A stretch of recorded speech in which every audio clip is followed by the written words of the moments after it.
All right, well, thanks everyone. I'm going to call this meeting to order for WRAC for today, Wednesday, October 5th, 2022. Thanks everyone for being here, and thank you to our folks online. And are we, so maybe we'll have folks do introductions. And I think we've established quorum just by Brendan taking names as we go. As a reminder, currently quorum is only for voting members who are physically in the room, but we do have obviously a lot of folks who are participating remotely, and we appreciate you all being here. And so I'm able to see the online folks, and so as hands are raised, we'll get to all of that. So let's start over here with introductions. George Kendall, Upper Salinas, Las Tablas, RCD. Tom Moore, RCD. Tim Walters, Development at Large. Brandon Zuniga, County San Luis Obispo. Angela Border, County of Sloan. Steve Carter, San Luis Obispo. Juan Lance, CSD. Linda Chipping, Coastal San Luis, RCD. Steve Simpson, Shannon San Juan. He has it, UPC. Melissa Bland, Cambria Community Services District. Jim Rainey with Fleet Air Geologists. Will Clemens, CSD. EV, almost CSD. Dolores Howard, Environmental at Large, alternate. Christine Mulholland, Environmental at Large. I was concerned about Brandon taking names. Wasn't there something historically scary about that? Sorry, did that come out wrong? He's taking names. Okay. Julie Ridgway, the Gideon System. Kelly Portner, Chief South. Big City of Sloan. Dan Heimel, Confluence Engineering Solutions. David Chipping, Environment at Large. Eric Greening, Environmental at Large. I guess this is the Enviro corner. Greg Hobart, Wallace Group. And Rob Miller, Wallace Group. Great. Andy Pease, San Luis Obispo City Council. Brendan Clark, County of San Luis Obispo. Joey Style, County of San Luis Obispo. And then I'm going to call on folks to just say hi online. And if you unmute, we'll be able to hear you. Deborah. Deborah Logan, Templeton CSD. Thank you. Hank. Hank Creasock, resident San Simeon. Great. Stacy. Hi, Stacy Inman, resident Pismo Beach. Oops. Larry. Good afternoon. This is Larry Kramer with Canon. Excellent. Jenny. Jenny Williamson, Public Works, Water Resources. Thank you. Kristen. Hi, everyone. Kristen Barnich here for Lawn George, Arroyo Grande City Council. Thanks. Mark Zimmer. Good afternoon, Mark Zimmer, Golden State Water Company. Thanks. Scotty. Good afternoon, Scott Gilbert, Office of Emergency Services and Drought Task Force Leader. Jeff Edwards. Yes, good afternoon. Jeff Edwards, Los Osos resident. Thanks. Brent. Hello, Brent Burchett, San Luis Obispo County Farm Bureau. Great. Claire. Sorry, you're muted, Claire. You can see you. Oh, I appreciate that. This is Claire Momberger. I come from the County Planning and Building Department. Thank you. Toby, I see. Yes, Toby Moore, Golden State Water Company. Thanks. Spencer. Hey, everybody. Spencer Waterman with Water Systems Consulting. Love that. And I see a phone, but maybe that's somebody else's direct. Hi, I think it's me. It's Patricia Wilmore from the Paso Robles Wine Country Alliance. Ah, great. Thank you, Patricia. All right. Did I get everyone? All right. Thank you all for being here. Let's see, we have 2 meeting minutes to go through since we didn't have quorum in person last time. So first item is the June 1st, 2022 minutes. Mr. Greeny. Just a tiny one. These are excellent minutes. But under number 7E, Eric Greening, et cetera, aligns with the water chapter of the conservation element of the general plan. The intent was basically to not have the master water plan depart from the conservation element of the general plan. So just those two words of the, Gotcha. make it clear. Make it clear. Do you see that? I'm not even sure I'm on the right Of page. the, yeah, You got okay. it? Yep, I recall that as well. So, And unless someone else has another Oh, correction. hold on, Tim. Big one, yes, at the top of, looks like page. Second. Okay. Key waters, should be key waters. oh, Very, very important. Good. Should get that right. You gotta keep it light. This is better Yeah, than thank you. the Thank you, Mr. Walters. That's probably what it was, Yeah, right? it's distracting. Any other comments for the June minutes? I will move that they be adopted with those amendments. Okay, Christine Mulholland will second, or Tom, either way. And since we're in person, can we just I voice think vote? so, yeah. Phew, man, here we go. All in favor, please say aye. Aye. Any opposed? Abstentions? Whew, passes. Okay, and then the September 7th minutes. Any comments on those? No, I'll entertain a motion to approve. They Christine? look good to me. Thank you very much for that. I'll move that they be accepted as presented. Excellent. Second? Tim Walters, a second. And you'll, we got an abstention from George.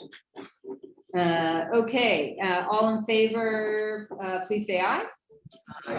Any opposed, say no. Abstain. And 2 abstentions, Oh, 3 abstentions. thank you, Lee. And Lee. Eric, you're, There's George and Eric Green. oh, okay. Let me just get that on there. George, Lee, and Eric. Okay. Thank you. Okay, and now we have an item to receive a presentation from Rob Miller and Greg Holbert of the Wallace Group regarding water reuse project. And I invited them here, and they've been doing some great work around the county. Just wanting, thanks for being here. Well, thank you. I'll start off and introduce Greg here. And thanks everybody for having us. I know many of you are dealing with some really broad countywide issues here.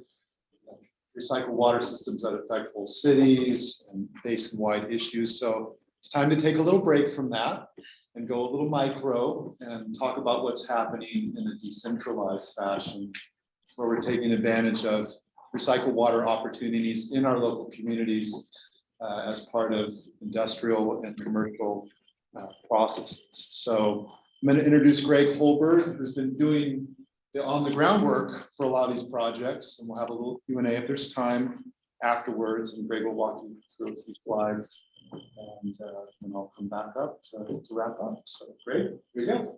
Thanks very much. Thanks everyone for having us. My name is Greg, and thank you for having us come to talk to you about on-site water reuse. Just to kind of lay the land for us, I'm just going to give some brief background on water reuse. I like to organize it in my mind in terms of scale, the type of water recycling we're covering. We'll touch on technologies, opportunities, and challenges for increased water reuse going forward. So when we talk about water reuse, I like to group in my mind in 3 different levels. We've got municipal, regional, and that's the level that we're all familiar with. It's kind of front and center in the news. We see the purple pipes around town. So we're talking about large scale volumes of water being recycled. Wallace Group does a lot of work for individual facilities in the industrial commercial space. So much smaller volumes we're talking about, but still in aggregate can lead to a significant chunk of water. And then lastly, there's, I like to think of the micro or the smaller scale commercial and residential projects. So we'll touch on each of those. Just to give you a sense of the scale at the municipal regional level, let me back up. So municipal recycled water generally regulated by Title 22. California Code of Regulations. It's produced through tertiary treatment facilities and our wastewater treatment plants and water recovery facilities. The uses we're familiar with are typical landscape, irrigation, indirect potable reuse, in the future, maybe direct potable reuse, and act for recharge. The State Water Resources Control Board put together this nice graphic, and it shows the tremendous leap since 1970 in the volume of recycled water we're producing. So they estimate around close to 750,000 acre-feet per year last year recycled water production, and they anticipate that tripling in the next 10 years. More locally, Pastor Robles and Obispo have water recycling programs, and build out, we're looking at production of say 4,000, 5,000 acre-feet per year. So that's a good healthy amount of water we're talking about, which kind of dwarfs the scale we're here to talk about, but still we think these systems have their place. So we do a lot of work for commercial industrial clients. These tend to be food processing entities, wineries, and they tend to have different permits that regulate their wastewater discharges. So if they have a processed wastewater, they may have a connection to a sanitary sewer collection system within an urban environment. So they'll have an industrial pre-treatment permit that regulates that discharge. You know, if they're outside of an urban environment, they may not have a sewer collection system, but they'll have waste discharge requirements from the regional water board. So what we're finding with these permits is that the effluent limitations, or the degree to which they have to treat, it's already puts them in line with certain beneficial end uses. So clients are asking us, how can we put this water to beneficial use rather than sending it down the drain or to a land disposal area with no extra benefit. So to illustrate that concept, up in the right corner, we've got a winery, Pastor Robles. They have a sewer connection, and so they have an industrial pre-treatment program permit, but they also wanted to take the treated effluent and put it to beneficial reuse through on-site landscape irrigation. In fact, they also talk to their neighbor to the north in the RV campground, and they arrange a contract so that they can send their treated effluent to that RV campground and expand their options for effluent disposal or reuse, I should say. And so a system like this, we're producing on the order of 10 to 20 acre-feet per year at build outs of water reuse. So again, much smaller volumes, but still, I'd say significant. At the smaller scale, we're again, smaller scale commercial, residential, we're primarily talking about gray water and rainwater reuse. These tend to be much simpler systems. They're regulated under the California Plumbing Code, and authority is generally delegated to the local jurisdiction to issue permits. They tend to be as simple as, say, a laundry to landscape type application for an individual household, but can be more complex depending on flow rates and the intended end use. So, and we tend not to see too many of these systems in place. They're not as widespread or adopted very frequently, but we're tracking something that we hope might pave the way for greater decentralized or on-site water reuse. So the State Water Resources Control Board, they're working on regulation that's primarily focused on on-site non-potable reuse. They will be drafting this regulation, I believe, by the end of the year, hopefully with adoption next year. And we are taking a look at it. It still seems pretty preliminary. We don't quite know how widely it'll be adopted and how soon. But there's potential there to help grease the wheels for a wider adoption of water reuse programs. Now, again, this regulation is more intended for individual multifamily residences, commercial applications, mixed-use buildings. So again, smaller scale. And like with the gray water regulation, authority would be delegated to local jurisdictions. The state's not intending this to be mandatory. The local jurisdictions have the option to implement a program, but it does look promising in terms of helping to facilitate permitting of these kind of systems. And if anyone is interested in more information on this program, the State Water Resources Control Board has a website set up for tracking this. And then also San Francisco has had an on-site non-potable water reuse program in place since 2012. So I was able to work on a project up there a while back, and essentially it was like a mini Title 22 project. So they have quite it's extensive in terms of the amount of permitting, but less so than a full-blown Title 22 project. And you know, that translates to shorter timeframes for implementation. And I should also mention that San Francisco's mandated that program for buildings over 100,000 square feet. So a little approach than the state's taking, but you do tend to see these programs or these systems going at various locations. So just taking one more sneak peek into what that regulation entails. The whole point of this slide is just to show the types of treatment we're talking about. It's all upon the source of your wastewater. The higher loadings, the higher risk sources being at the top of that table include black water. Black water is essentially domestic wastewater, anything that goes down toilets, sinks, showers. So anytime you're mixing with black water, you're gonna have a higher complexity in your required treatment train. And then with your cleaner sources, rainwater down at the bottom, simpler system. So you can see up at the top, they've got a treatment train which consists of membrane bioreactors followed by UV and ultraviolet and free chlorine protection. So a membrane bioreactor, think of it as an aerated tank promoting biological degradation and followed by a filtration system at the end. So fairly complex. And then chlorine disinfection, we're all familiar with. Chlorine is a simpler way, mainly to maintain a residual in the distribution piping for those on-site reuse systems. So a lot of these technologies we see in the work we do with the industrial and commercial clients, membrane bioreactors, which are just defined, they are being widely implemented for a number of reasons. They have a compact footprint. They consistently produce a high quality effluent, which is amenable to water reuse application. They're automated and highly modular. So you can scale them as you go. As your project grows in terms of flow rates, you can add more of these systems to accommodate. So we're seeing a lot of these. Pictured here on this slide is a membrane bioreactor system that went into a resort hotel in Monterey County. They treat domestic wastewater and then send it for on-site irrigation. And so a system like that has the capability of reducing urban water demand by, in this case, 10 to 12 acre feet per year.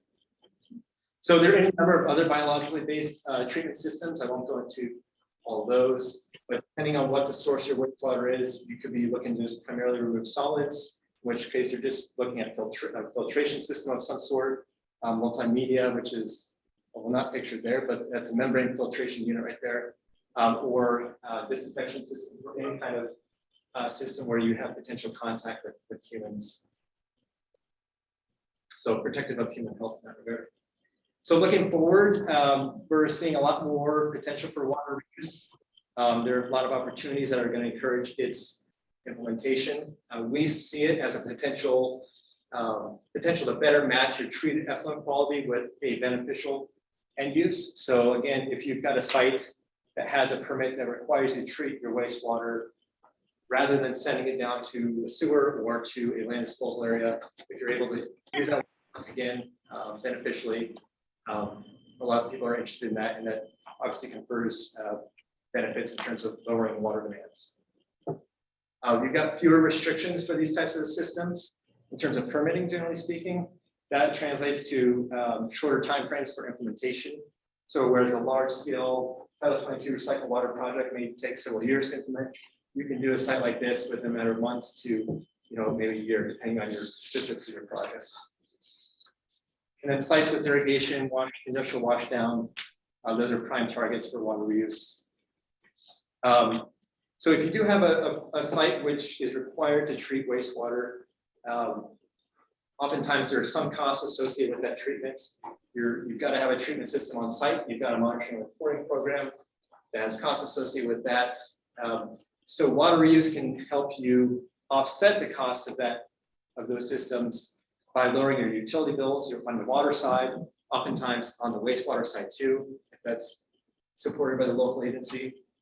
And generally speaking, we're seeing a supportive regulatory environment for these systems.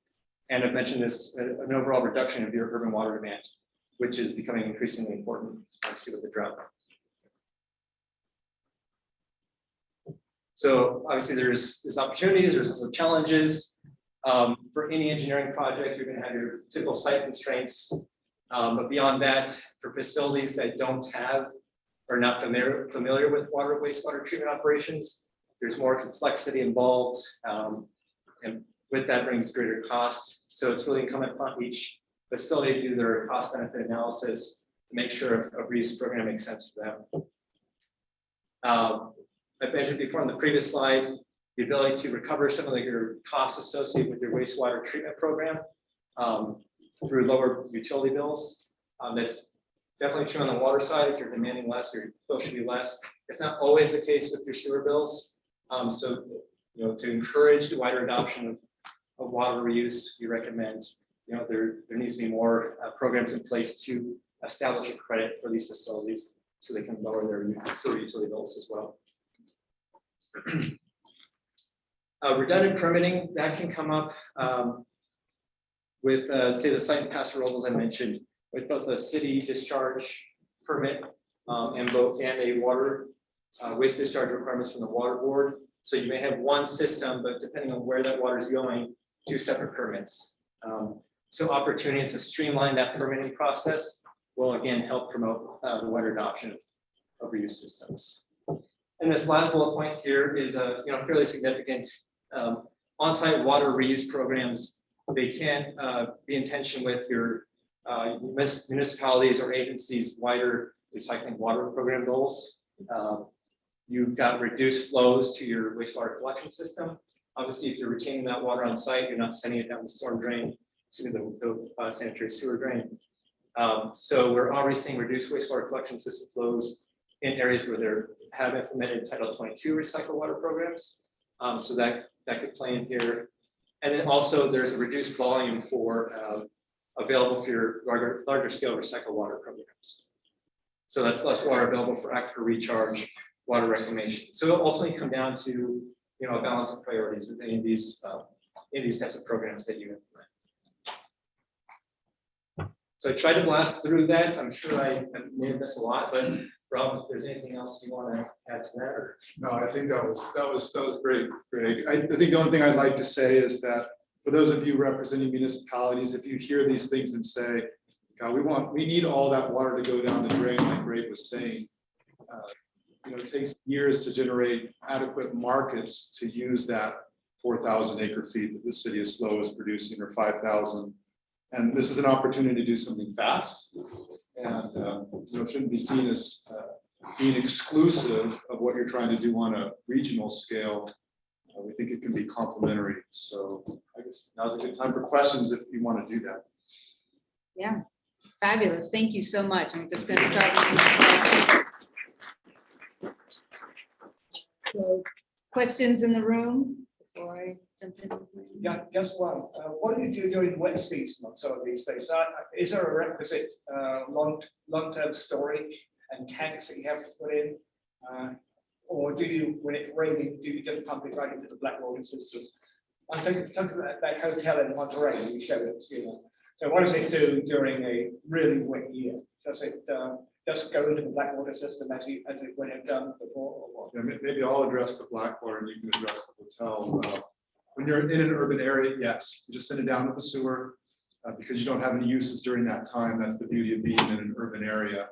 But if you're in a hotel environment, would you guys have off-season storage? Yeah, there's outside storage tanks for that kind of situation. And then they may just, so long as the conditions are right, they may irrigate more often than they need to in order to just manage that water. But yes, there has to be adequate wet season storage. Does the reuse of water sometimes divert water that would have normally gone to streets and rivers, let's say, to enhance habitat there? Sure, there's water that doesn't go down the drain, like in the case of the city of SLO. They have minimum environmental releases to San Luis Creek. If we implement a project that uses 10 acre feet inside the city, they could theoretically reduce that. But in most situations, the municipality is already looking at doing a regional reuse program at some build out condition that would divert that water anyway. So I think it's pretty rare that we'd be really impacting streams, but there's always a potential. That's an issue, sure. Not really a question, but a comment. Thanks, Greg and Rob. I think it's great to see movement in this on-site water reuse. I think what we've seen is a lot of municipal agencies have gone to total reuse because of the cost of implementing large purple pipe systems. And this would really provide an opportunity to go back to these non-potable recycled water opportunities and reduce carbon footprint because they're lower energy intensity to clean up water. You're not having to convey water to a treatment facility and convey it back to the end user. So I think it could really balance nicely with municipal initiative. Like that. Thanks, Dan.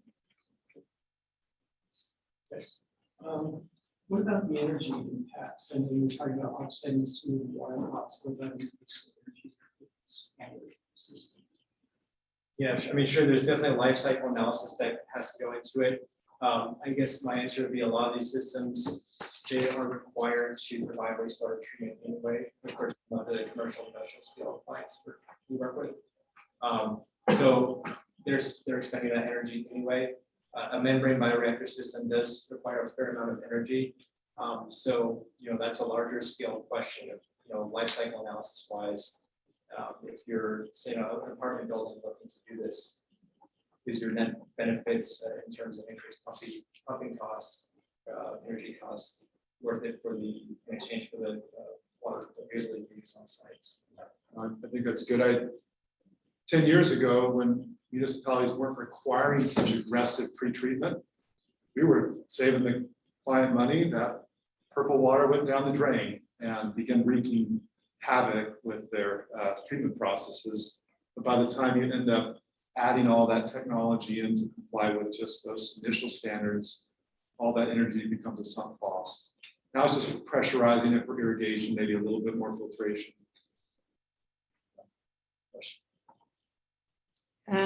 Anybody online?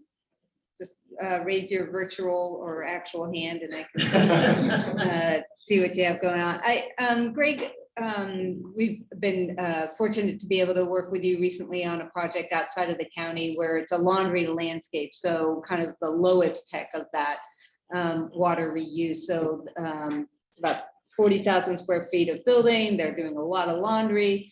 And I'm wondering if you could just kind of talk about the consideration that they were going through. In that case, they have a cap by their jurisdiction and how much water, and so they were really concerned as they increased their laundry water, and they want a nice landscape. And so the couple of systems, one was very a simple system, and maybe you could talk about kind of the price point for that to supply basically all of the irrigation water, or one that had maybe a next higher level, and that kind of conversation.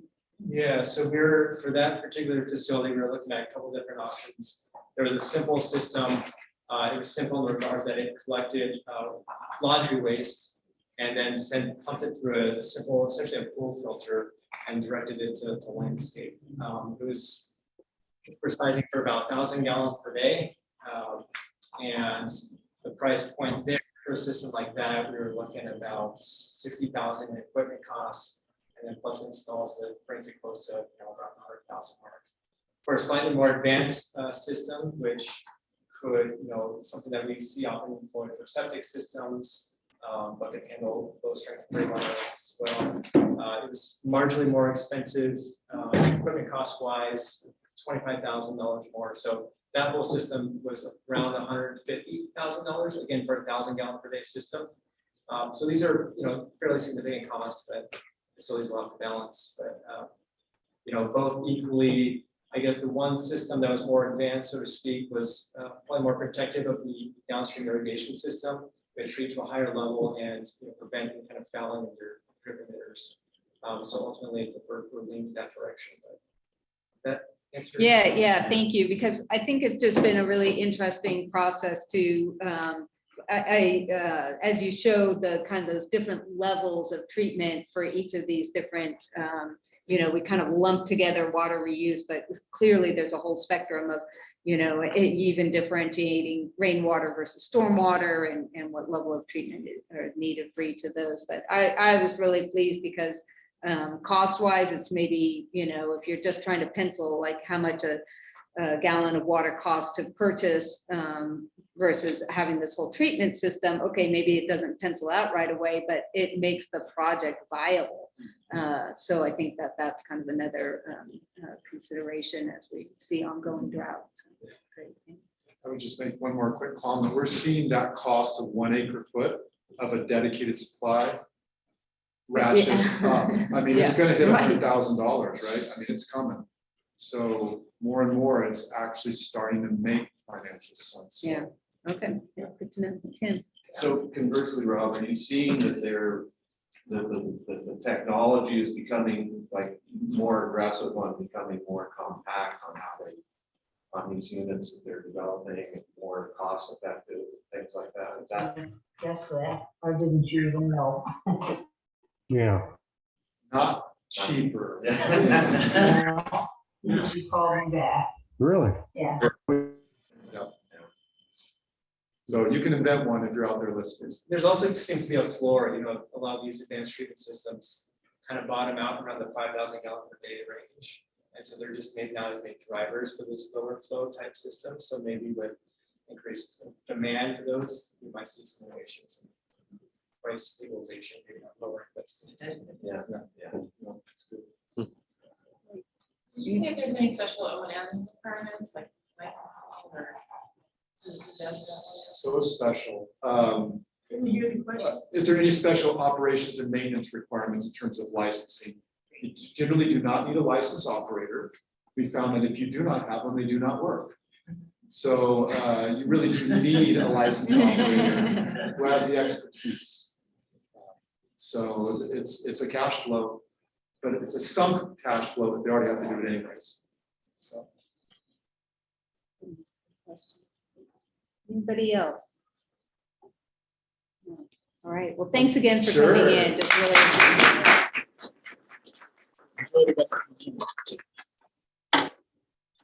Stay and hang out about the. I would love to. I just have another. You're being Kid, recycled kid. to another. Yeah, it's like another job. Yeah. All right, thank you. Good little jag. I knew that. All right, great. Really, anyway, it's been part of our ongoing effort to talk about more ways to drought response overall. Okay, next item, IRWM Prop 1 Round 2 Grant Project Selection Update and consider support. Brenda? All right. So switching here, I think we're all set. You can see it online. Okay, awesome. Thanks, Andy. All right, so this is an update on our latest IRWM project selection, which we were here in May to talk about a bit. So I'm going to provide you guys an update on that. And I've given a verbal update last month about the projects, but as I'll kind of get into, our process involves coming to the committee. And so I'll walk you guys through that. Actually, real quickly, just so you know, we're going to review our governance. We're going to go through the priorities and requirements of the state, our selection process, review the funding, and then what the RWMG has put before for you guys and has recommended to the board. So first off, what just the governance of the program is really our main document is the Memorandum of Understanding. And here we can see in graphical form, I know it's a little small, just kind of the roles of the different agencies. And so here we have, the RWMG is doing the work, quote, and that gets recommended to the board with a review from the WRAC. So that's essentially kind of how it all flows together. And this is defined in our MOU as well as kind of fleshed out in the IRWM plan that we have adopted. So what are our requirements for a project selection process? There's 8 requirements. These are defined in the plan, and we are at number 6. So we've completed our review of the proposal solicitation package, the PSP from the state. We have done our call for projects. We've done our project showcase. We did that with a joint meeting between RAC and RWMG across the street at the City Council chambers. We've had the RWMG working group score the projects, and we've had the recommendation by the RWMG, and now we are before you. So, and I have an asterisk here for number 7, DWR actually removed the funding area workshops from the process. So we get to skip that this time. So that works for me. And then obviously we'll take it to the board for final approval and if approved, apply after that. So each grant opportunity is governed first kind of by Prop 1, but then the state kind of picks and chooses as different priorities, or water plan has been updated. You know, Prop 1 was from some time ago, and so there have been multiple California water plans and governor's plans and updates, and so DWR kind of takes what's required from Prop 1 and adds in, you know, what are the requirements and what are the way we're going from, you know, from the state. Would you please remind us of when Prop 1 came down the pipe? Do you remember? 2014. It was, okay. Yes. So yeah, and I could back up even real quick. And since 2014, we've had an IRWM planning grant, disadvantaged community involvement specific grant, and we had a round 1 implementation grant, which is ongoing and open. Those other 2 previous ones are closed. And this is the last and final of Prop 1 for IRWM. So it has been moving a little slowly, but it has been moving. And so the state releases kind of a group of documents called the proposal solicitation package and the guidelines, and they work in parallel, and they set program preferences, priorities, define eligible entities, and things like that. And one of the main things that we pull from this are the scoring criteria. And so this is an example, just an excerpt of what the state puts out, and obviously not meant to read it, but includes things like, you know, your basic application. How does your work plan and budget and schedule make sense? It also gets into making sure the different laws and requirements of the state have been met. So such as Assembly Bill 1249 requires any state funds that are being spent for water projects. Are you prioritizing areas that have nitrate, arsenic, hexavalent chromium, and certain, you know, contaminants? And so we have to respond to that. How are we, you know, working and supporting disadvantaged communities? Are we using new or innovative technology? So these are all kind of things that are defined in the prop or at state law level that we have to respond to. And one other piece I want to mention in our scoring is that for this round 2, the state has pushed down the competitive requirements of Proposition 1 to the local region, and our county is our region. And so we are in a region where we have an agreement with our funding area. So our funding area is one thing unique about IRWM. It is not one large pot of money that everybody is vying for. At the proposition level in the state code is funding areas. So the state is divided into 9 or 10 groups, and the funds from Prop 1 are assigned to those 9 areas. And so we're actually only competing with the Central Coast, Santa Cruz, Monterey, Santa Barbara. And we have an agreement with those counties that was approved by the board in 2016 to only each apply to a certain amount. And because we have that agreement, we're not the only ones with that type of agreement. We have additional competitive process requirements. And so that's what is shown here. So we have to show how we have prioritized projects that have leveraged funding, that have multiple benefits, and things like that. And so you'll see that reflected in our scoring. And so the RWMG approved a scoring process that goes through here, this little graph that's on the right. The first box is what's in the guidelines, the proposal solicitation package. And the second box is what's in this, if you have a sharing agreement, what you have to do. And so you can see our scoring is based on leveraged funds, logical benefits, employing innovative technology, having treating for certain contaminants, having your CEQA and your permits and your access complete. And this is how each project that was submitted was scored. And our funding available, as I mentioned, there have been a few previous rounds from Prop 1. Based on our MOU, total Prop 1 funds for IRWM available to our county was 7.7 million, and we're on to the last 3.7 million of that group.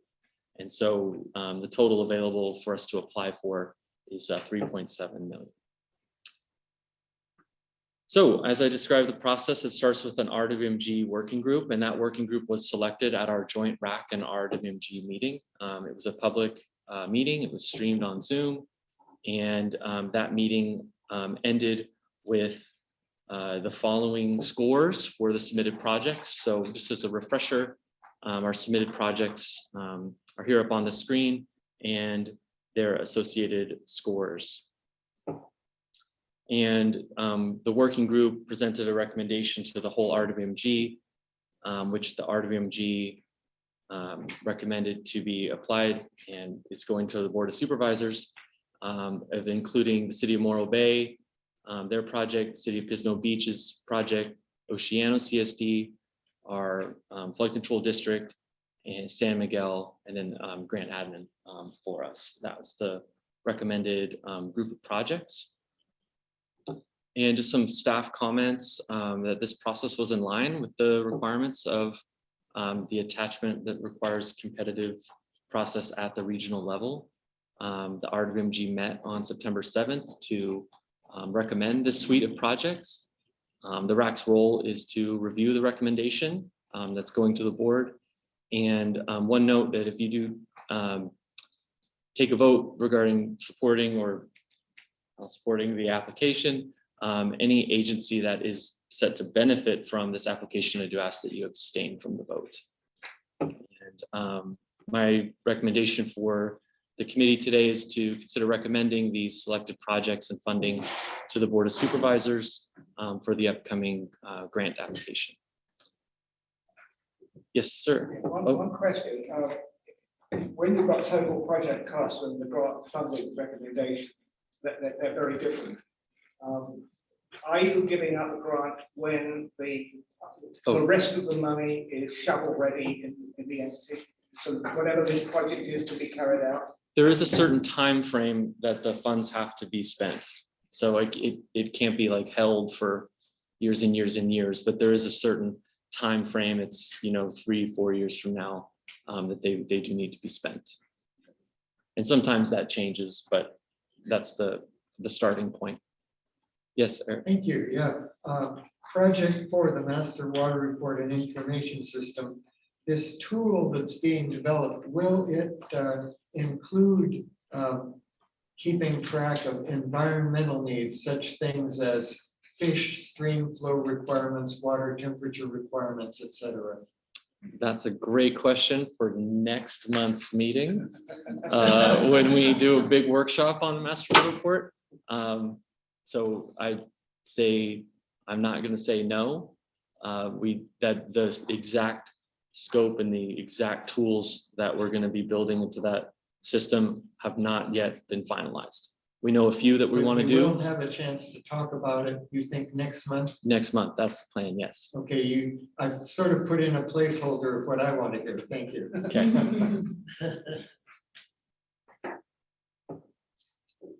Other questions? I will just add, I had one more just additional note on the rest of the schedule, moving on. So this fall, the agencies that are recommended for the application are starting to pull together the application materials, and they need to adopt the IRWM plan, the most recent one, if they have not yet. We're tentatively scheduled for November 1st to be at the Board of Supervisors, and then the application is due February 1st. And that's the last thing I want to share. Yes, Tim. I'm looking at this Central Coast Blue project we all know about, and their award is $1 million on a $54 million project. It just seems kind of out of whack with this. Is it just because they're just trying to fund a specific portion of it, or is that what they're going to need next year, or that kind of thing? Yeah, that's a good question, and not speaking for them specifically, they knew the limitations of how much funding was available, and they felt like it was worth it to get what, apply for what could be available and what the RWMG would recommend.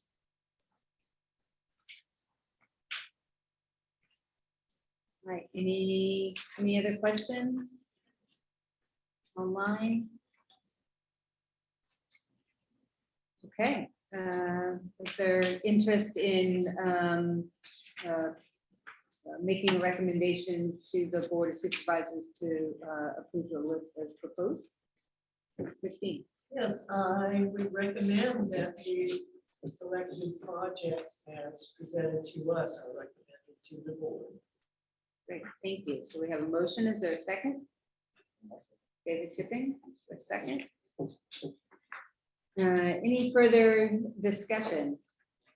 I really appreciated the process and having the joint meeting to present the projects and kind of hear about what was going on, because I know it's a tricky process to weigh out. And as Tim pointed out, with the some projects that cost a whole lot of money, is that a good place to put the money? But I also appreciate that there's a tracking, to make sure that the projects are viable. That will get them done. I'll say that was a comment from Eric from our round one, that the RAC was not a part of the presentation. So yeah, we made that change. Thank you, Eric. I thought that was fun. Yeah, that was good. All right, so we'll go ahead and take a vote. Is this a roll call or just a voice? I think with only 13 of us, we can do a voice. I guess the question is about the. Oh, that's true. Yeah, so maybe we should do a. Anna, who's here. Yeah, so, Okay. So Morro Bay. And I got that Laurel came late, so I see you. You'll have to abstain. You'll have to abstain, yeah. So I'll just go by who's here. I'll start with Tim Walters. Yes. Christine Mulholland. Yes. Eric Greenie. Yes. David Chipping. Yes. Linda Chipping. Yes. George Kendall. Yes. Steve Carr. Yes. Steve Sinton. Yes. Sorry, we missed Mark Dimmer. Oh, he's on. He's online, yeah. Lee Nesbitt. Yes. Laurel, I'm gonna note you as abstain. Thank you. I don't know, am I allowed to say it like that? Probably not. Andy. Yes. Melissa. Yeah. Thank you. Ron Munz. Yes. Ed Evie. Yes. All right. Thanks, everybody. Nice job. Thank you, Tim Waters. All right. Great. Let's go on to the ongoing updates. I'm gonna go ahead and as we is our practice, I'll pause on each one and see if anybody has a comment or question. Chock full of great information as always. Rain and Reservoir Report. Eric. There seem to be different agencies or entities with a different definition for a rainfall season in California. Some started July 1st, some started October 1st. I'm just interested in why it's always been July 1st and now some are using October 1st. Anybody know the answer to that one? The RAC one, the lead initiative, standardize that. It would be real appreciative. The only thing I could guess is it aligns with our fiscal year, but it's a good question. Do you have any thoughts on that, Courtney? Thought is maintenance, like we have to go through the summer and maintain all our. Get summer rain. Well, I mean, what's interesting and sort of a flaw of October 1st is we don't usually have enough rain in late September to start the grass. And now we're just kind of wondering, is this grass going to get watered in time to continue growing?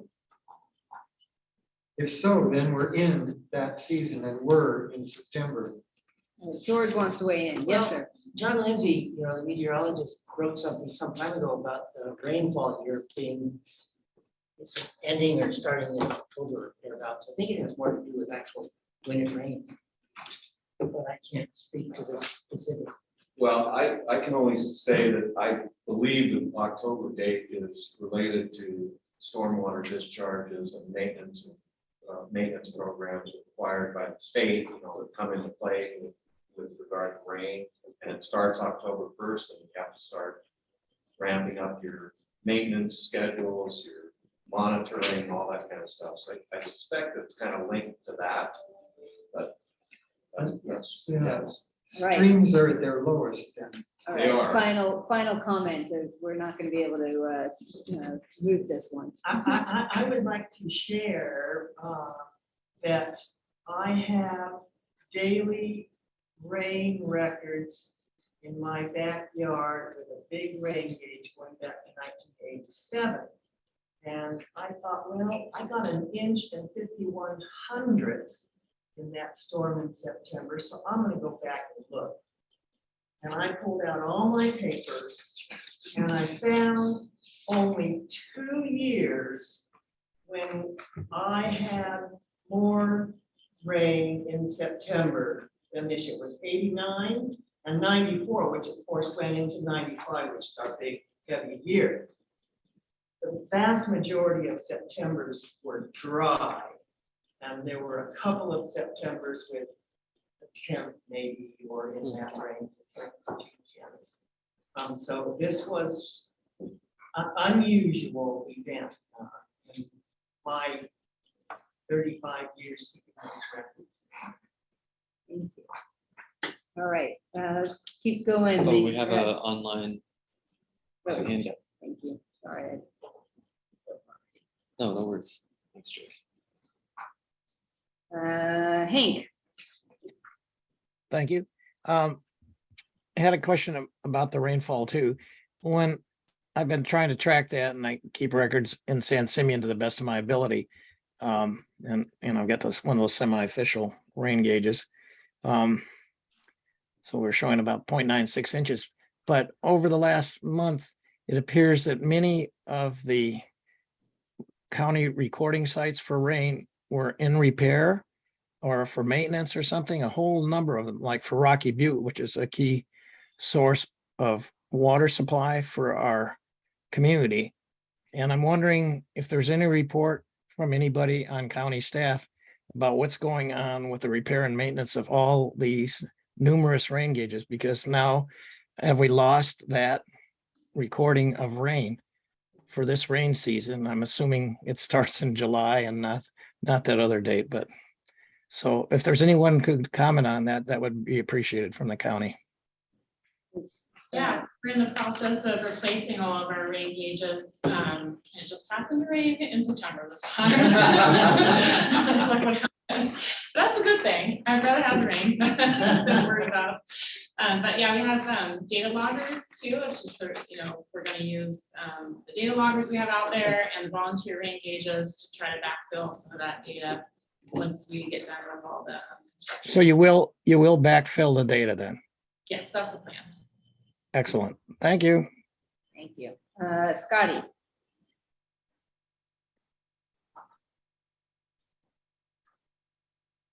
Sorry, I couldn't unmute myself.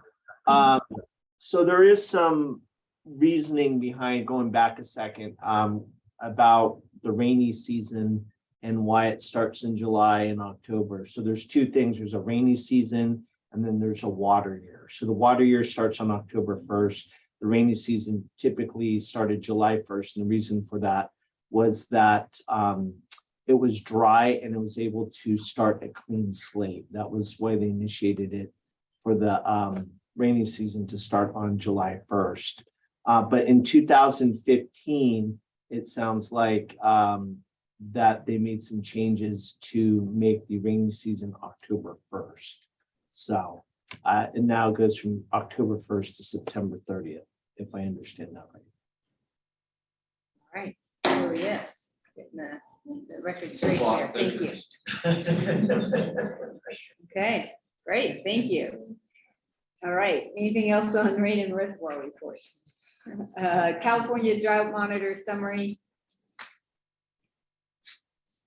September rain helps. Groundwater basin management efforts. Eric. Yeah, I'm fortunate enough to be one of the folks here who has seen some analysis that David Chipping did relative to during the period when we could make comments on the Paso Robles Basin GSP. And I found it both very thorough and somewhat frightening. It actually doesn't appear that this plan will lead to recovery of the basin. And I was wondering if there was interest in the WRAC itself, devoting 20 to 30 minutes at the next available agenda to hearing his report and being able to ask questions about it, to dispute it or whatever. I wonder if there's a way, we've had a discussion that that basin management plan, although obviously critical to water resources, isn't directly in the WRAC purview, but perhaps there could be an optional opportunity for those who want to get that information outside of a formal WRAC meeting. Is that the type of thing that we might be able to Yeah, I think we could brainstorm some facilitate? ideas. Yeah. Yeah. The county is the principal stakeholder in the Paso Robles GSA. If there were an opportunity for a half an hour, is a half an hour reasonable, David? Yes. Yeah, a half an hour, maybe it would get, tagged on optional after this meeting or something like that. Can I just see a show of hands, who would be interested in attending? 2, 3, 4, 5, 6, 7, 8, 9, 10, 11, 12. Yeah, so at least a dozen folks. Okay, well, let's kind of put our heads together and figure out what kind of format. It would be good for public information, whether or not, I mean, it's obviously not something we vote on, but whether or not it's part of the meeting, it would be nice if it were mentioned in the meeting agenda that it were going to happen, so that the public, which this is a Brown Act committee, would also know it was going to happen. And I agree with it, that we look at it, when we have presentations like the Beaver Brigade, well, that's not coming to the board, and that's informational for us. We have a lot of presentations that don't necessarily address issues that are coming before the board. So it makes sense to me that this is a really vital basin up there in Paso Robles. And if people aren't aware of the plan that's coming down, that it's not going to help refill that basin, I think that the public would be interested in hearing that. And this would be a start, getting that message out to the public. David. Andy, we had a little sort of form meeting, and Brendan too, and it was the question of land use versus the products that we're addressing. And it seemed that Brendan was worried that we were treading on a land use issue when we are a water and drainage group, if you like. But it seems to me that if we can't talk groundwater, I don't know what kind of water we're dealing with in the committee. It seems to be ridiculous to me that if you are giving reports on the status of the basins, which you have here, you're automatically showing an interest in it. There's no need for us to recommend any policies to any government body, but we are essentially an information sharing group. And anything that comes off the floor, even though it doesn't seem to show up in minutes very often, but anything that comes off the floor will be useful for staff and useful for the other people here. So I think that or anything that is pertinent to any of these basins that can be brought up on the floor and discussed is important. It's part of the purview of the committee. I don't know if anyone agrees with me on that, but I agree with that. And I would also say we have made comments on land use issues. The Leticia project, the Las Politas quarry, we have, as a body, adopted positions and participated in the process relative to land use, where it made a difference relative to water supply and availability. All good points. Tim. Well, I guess my feeling is that it makes sense to have a presentation related to the plan. I don't know that we have to really earmark it as being like, here, let's talk about land use, or let's talk about policy. like we've said, it's only informational.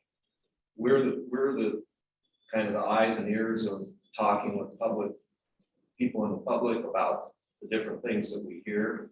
I would be interested in hearing what the plan is to just be able to understand it better and be able to, disseminate that information to other people, regardless of whether or not I agree or disagree with the presentation.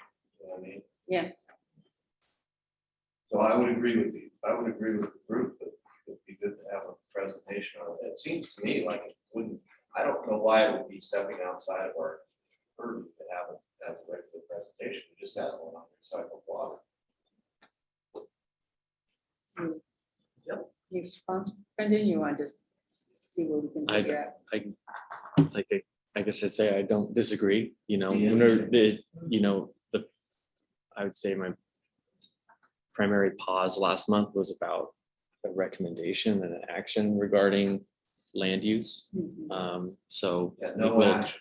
we can chat, and I'd also add, like, in the past, we've had member updates. Yeah, And this is an issue that's concerning a membership block, and we have room in an agenda. I think could be appropriate, so we could continue that conversation. All right. Well, I It's would, like we have a process. reiterate, it would be a non-action type. Yeah. report on Right. What they're doing, so we have a better understanding of how these things are being. I guess the other thing, Getting pieced together. yeah, for information, and I guess the other piece that we would just need to look at is if the perspective being shown, do we need to have other presenters at some point be able to, Yeah. I mean, if something comes across as opinion or interpretation that, that we need to be a little thoughtful about that. If it's counter to what's As we being always pres- are. As we always are. I welcome presentation. Here we all Yeah, sit. okay, good. Let's, As long as we have a chance to discuss them. yeah, So, Yeah. yeah. okay, So, good. Well, I thank you mean, for a your lot of it is persistence and. Simple math. But Well, it's, we know, it's, anyway, yes. Okay, great. Well, Good. thank you for Thank your you. persistence and weighing in.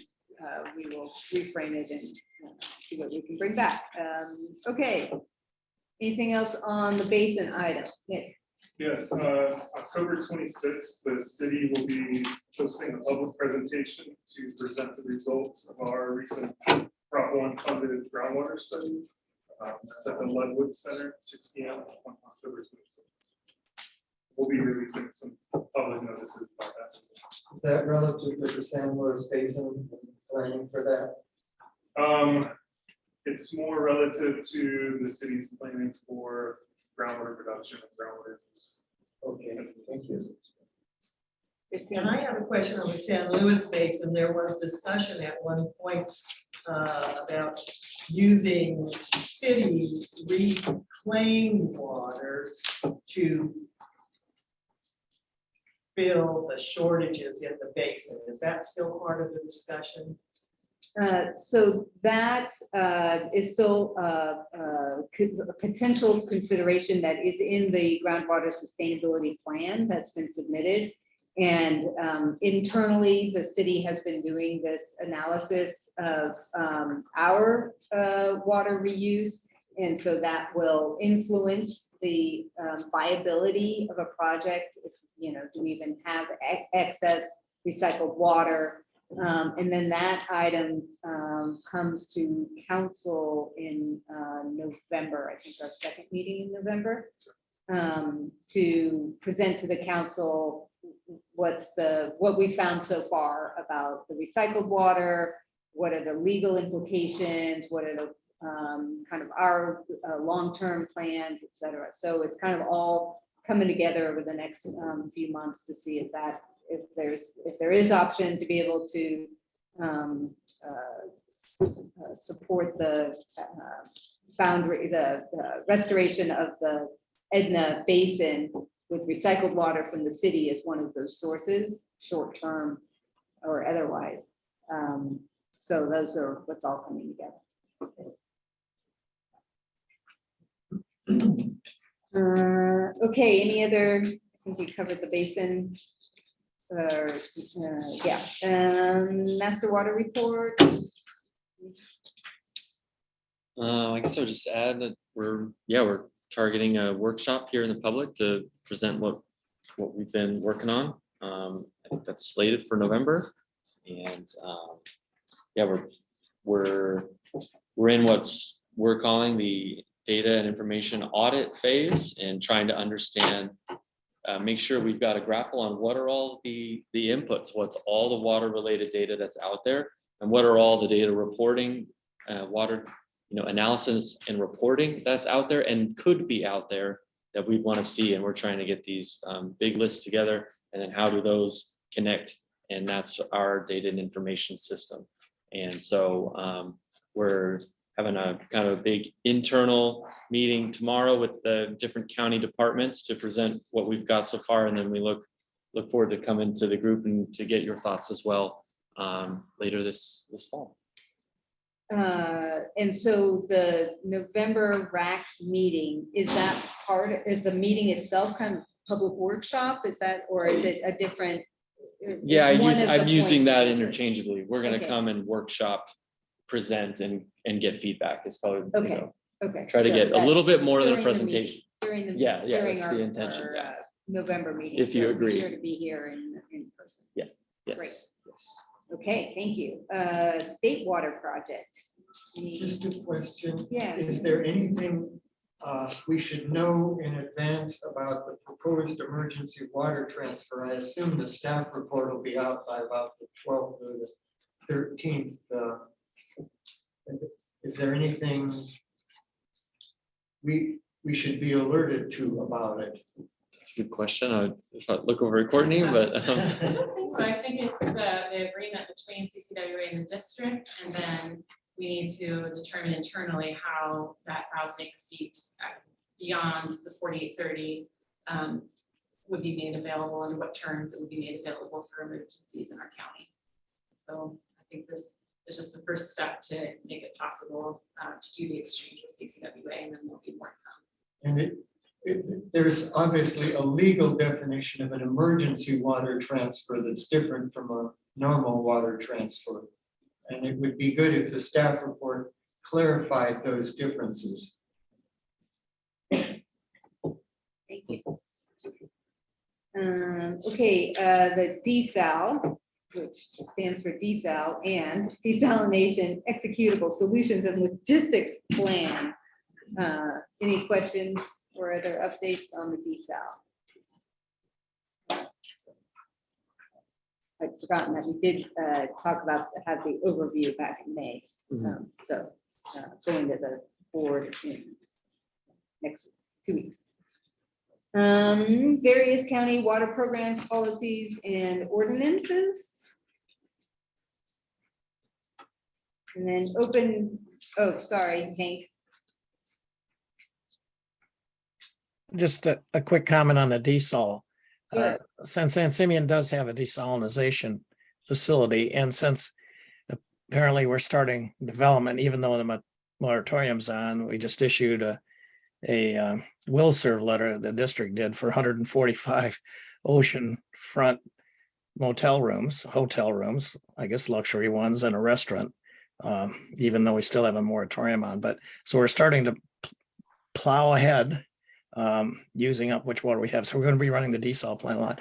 One thing I just want to bring up is the brine continues to be a problem. The byproduct of desalination continues to be a serious problem. So if there's something that can be done early on in the study to start providing some guidance on disposal of brine. Right now, our brine goes right into the wastewater treatment system.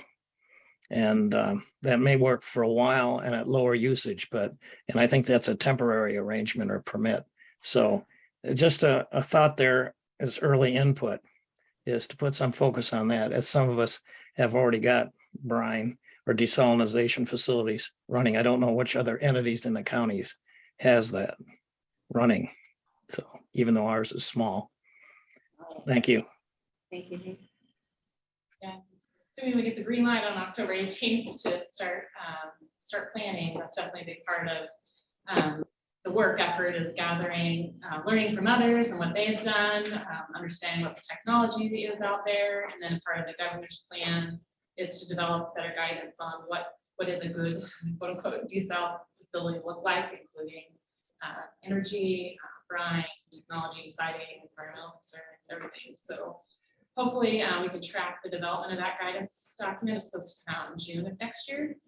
So definitely a lot to learn from those who have come before us and what the state will be pulling together. Great. Is there any problem with discharging to a marine reserve? It's a marine reserve, you're going to be discharging brine into it if you come from the north coast. I'm just wondering what kind of problem you're going to have with that. We'll see. Yeah, that's it. A lot of the siting and all those kinds of issues will have to be looked at and considered. And there's emerging technologies and a lot of awareness about those energy and climate concerns. Yeah, I think October 13th, the Coastal Commission is hearing of the Zohini plant down in Southern California. So we'll see what they have to say about that one. Yeah. Learn from that. And I think there's another one coming. Yep. We're ramping up efforts to understand all the issues surrounding desal and what might work in our county. Great, thanks.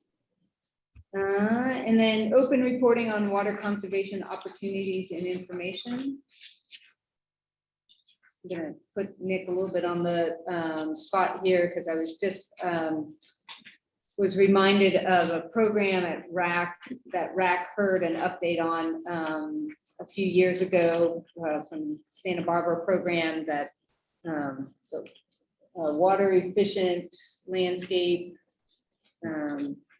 Sorry, can't remember the name. Qualified water efficiency. Yeah, training program.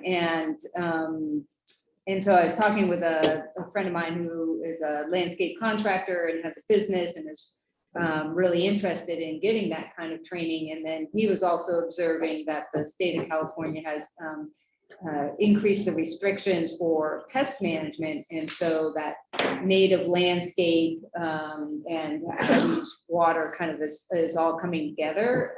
And so I want to be able to kind of circle back and see if we can get that landscaper training up in our county. So if anyone has insights on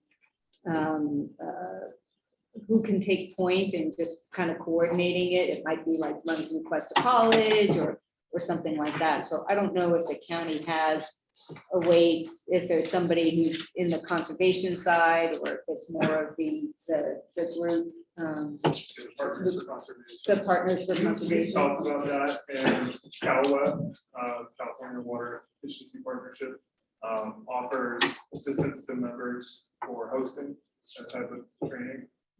So I'm going to reach out to them and see what kind of assistance that actually entails.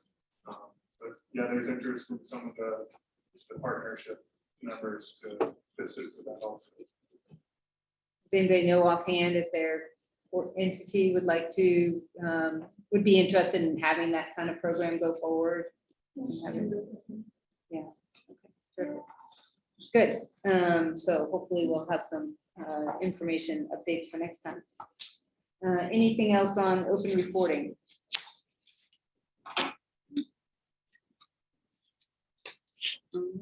Okay, and then Will, sorry, I missed, Will had a chat for groundwater management by DWR, State Board, and all the GSAs. October is the start date for tracking annual precipitation. Making sure we're getting all the weight in. So yes, October, unless you're looking at the fiscal year maybe. Okay, thank you for that, Will. Okay, so future agenda items, do you want to give the Yeah, right, apparently David Tipping potentially, well, yeah, although how much time are we? No, I mean, Brendan, because I know you already kind of have that scheduled out for the, I think we could circle back on that and Yeah. reach out to you, David. Okay, so we'll look at the timing of that versus the December meeting. Yeah, and I just note we have a couple topics.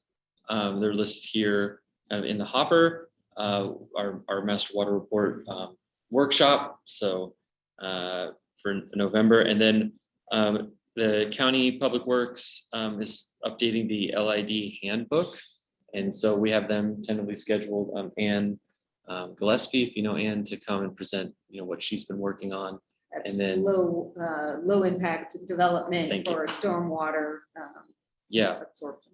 and then might reach out to Tim Waters about an accompanying presentation on what it looks like, and maybe some example projects. So you can think about that, and then I'll officially reach out to you later. Out of the office and say, Hey. So there's an idea That's of kind of hey. both sides of the house there on that one. And then obviously what David mentioned, and then we're tracking various items, and as things come up, like the board item for desal, if that's a go, then there'll be in the future a return point as that reaches certain milestones and things like that. So, yes, sir. Yeah, I'm looking at the list. Is the Nasamula San Antonio Lake Tunnel project still a thing? Is it still, it's been silent for a couple of That's a good years now. question. Is it going to suddenly pop up in our faces, or is it? My understanding is in the state water board's permit queue. It's still waiting for its turn. And when is the Adelaide area, the fractured rock issues in the Adelaide area, when is that likely to reach another point of decision or at least revelation? We have about 2 years of monitoring going on right now, so the likely decision point will be at the end of this 2 years of monitoring, and that's when we'll return to the board and ask for more direction. But we'll likely have some kind of community meeting at some point mid next year, April, May or so, just to kind of That would be update. good. Yeah, and did you find enough people willing to share their well data? Yeah, we're hitting that. And it's a good geographical distribution. Very good. Thank you. Okay. Any other future agenda items?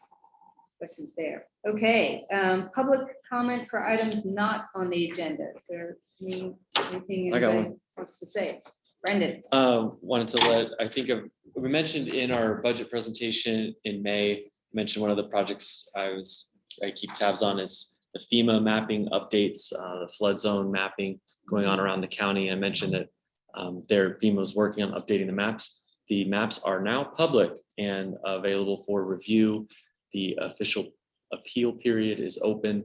And for the project specific areas, which are Salinas River from the North Paso boundary to the county line, Slow Creek from the South City boundary to Avila, Huerhuero Creek all in, around, and above Creston, and Meadow Creek, which is mostly through the incorporated areas of Pismo, AG, and then there's a little bit in the Oceano area.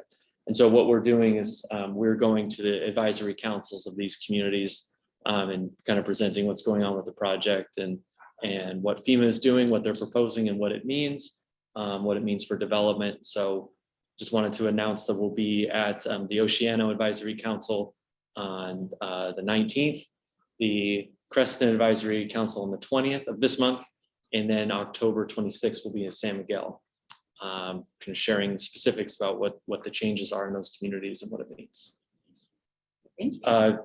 Yes, sir. Oceano has 2 advisory committees, correct? Yes. So are you going to hit both of them? I hadn't answered that one yet, to be honest. So, I mean, I guess we could touch base offline about that. I know one is the vitality, seems more specific to economics, but if I need to reach out to them, we can do that. Yeah, I think it would be a good idea. Okay, thank you. Good. All right, anything else? Public comment for items not on the agenda.